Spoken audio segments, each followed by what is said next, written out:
Baik, Assalamualaikum warahmatullahi wabarakatuh. Waalaikumsalam warahmatullahi wabarakatuh. Selamat malam. Kami dari kelompok metode penelitian kuantitatif akan mempresentasikan hasil laporan penelitian kami tentang pengaruh pandemi COVID-19 terhadap perilaku belajar dan interaksi sosial bagi mahasiswa, studi kasus mahasiswa ilmu pemerintahan Fakultas Hukum Universitas Jambi. Sebelum kami melanjutkan presentasi ini, saya akan memperkenalkan tim dari kelompok kami. Yang pertama ada saya, Lamkaruna Putri. Yang kedua ada Wika Anggraini. Yang ketiga ada Vero Celia Susanti. Dan ada Septian Fajar Nugroho. Selanjutnya, presentasi materi pertama yaitu pengertian pembelajaran definisi daring. Pembelajaran adalah proses interaksi siswa dengan pendidikan dan sumber belajar pada suatu lingkungan belajar. Pembelajaran merupakan upaya yang dilakukan oleh pendidik agar dapat terjadi proses interaksi guna untuk mendapatkan pengetahuan dan keterampilan pada siswa. Pembelajaran merupakan kegiatan yang dilakukan oleh pendidik guna untuk memahamkan siswa dalam proses pembelajaran yang dilaksanakan seorang pendidik. Pendidik dituntut memiliki sikap yang profesional dalam suatu pembelajaran agar siswa mampu menangkap pemahaman yang baik dalam proses pembelajaran. Definisi daring merupakan singkatan dari komunikasi dalam jaringan, yaitu cara berkomunikasi yang cara penyampaian dan penerimaan pesan dilakukan dengan melalui internet. Pembelajaran secara daring bertujuan untuk memberikan layanan yang baik dan bermutu dalam pembelajaran melalui jaringan yang bersifat terbuka untuk menjangkau pada orang yang lebih banyak dan luas. Pembelajaran secara daring ini dilakukan dengan keterlibatan langsung antara pendidik dan siswa dalam proses pelaksanaan pembelajaran. Pembelajaran daring ini tidak dibatasi oleh ruang dan waktu. Tujuan pembelajaran daring. Yang pertama yaitu meningkatkan ketersediaan layanan pendidikan. Kedua, meningkatkan keterjangkauan layanan pendidikan. Ketiga, meningkatkan kualitas dan relevansi layanan pendidikan. Keempat, meningkatkan kesamaan dan mendapatkan mutu layanan pendidikan. Kelima, meningkatkan keterjaminan mendapatkan mutu layanan pendidikan yang baik.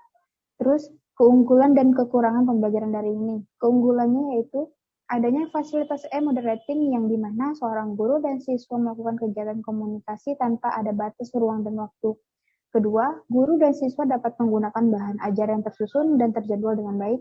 Ketiga, siswa dapat melihat bahan ajar setiap saat dan di mana saja kalau mereka melakukan guna untuk meningkatkan pemahaman yang lebih pada siswa karena materi yang telah disampaikan masih tetap tersimpan di ponsel masing-masing siswa. Kekurangannya yaitu kurangnya interaksi antara guru dan siswa. Hal ini dapat memperlambat kegiatan pembelajaran. Yang kedua, proses pembelajaran lebih cenderung ke arah pelatihan pada pendidikan. Ketiga, kurangnya tenaga mengetahui dan memiliki keterampilan internet. Yang keempat, yaitu siswa tidak mempunyai motivasi yang tinggi dalam pembelajaran daring. Terkadang siswa malas ataupun bosan dalam proses pembelajaran daring. Pandemi COVID dan tujuan pelaksanaan pendidikan. Definisi pandemi COVID-19, pandemi adalah wabah penyakit yang menjangkit secara serempak di mana-mana, meliputi daerah geografis yang luas.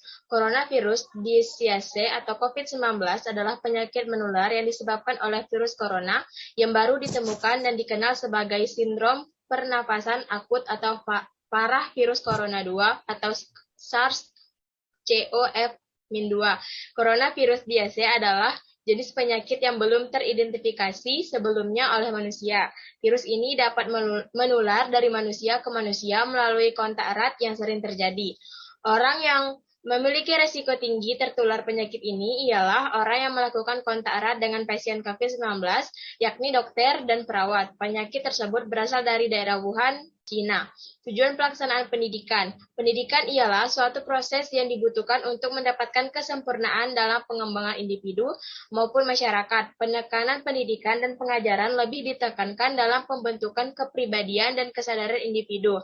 Di samping dengan pembentukan keahlian, pendidikan lebih dari sekedar pengajaran yang dapat membentuk kepribadian saja, akan tetapi pendidikan adalah sebuah sarana untuk mentransfer ilmu, transformasi, nilai, dan pembentukan kepribadian peserta didik dalam segala aspek yang harus dicangkup. Aktivitas yang dilakukan yang bertujuan untuk mencapai suatu tujuan dalam mengembangkan potensi yang dimiliki seorang peserta didik, termasuk suatu pendidikan yang sangat berarti yang dilakukan oleh seorang pendidik.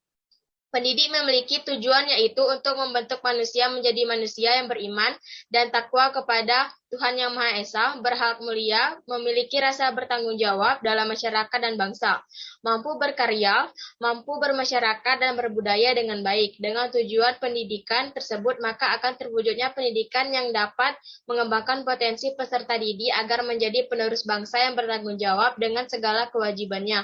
Pembentukan karakter yang berhak mulia, bertakwa, dan berilmu dapat membentuk kepribadian yang baik bagi peserta didik.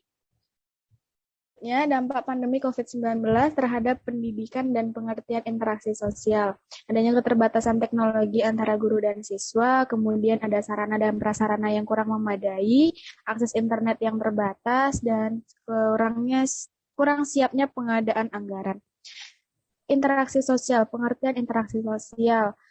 Interaksi sosial di sini adalah hubungan timbal balik yang saling mempengaruhi, mengubah, atau memperbaiki perilaku yang berlangsung antara individu dengan individu, individu dengan kelompok, atau kelompok dengan kelompok.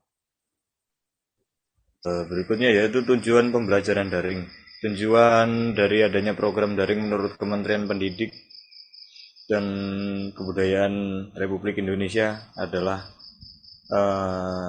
sebagai berikut, yaitu meningkatkan ketersediaan layanan pendidikan, meningkatkan keterjangkauan layanan pendidikan, meningkatkan kualitas dan relevansi layanan pendidikan, meningkatkan kesamaan dan mendapatkan mutu layanan pendidikan.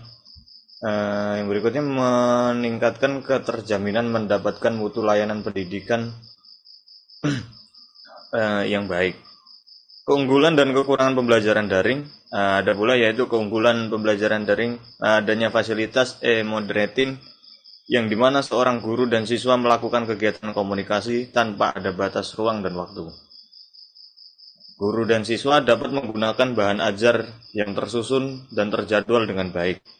Kemudian siswa dapat melihat bahan ajar setiap saat dan di mana saja kalau mereka perlukan guna meningkatkan pemahaman yang lebih pada siswa.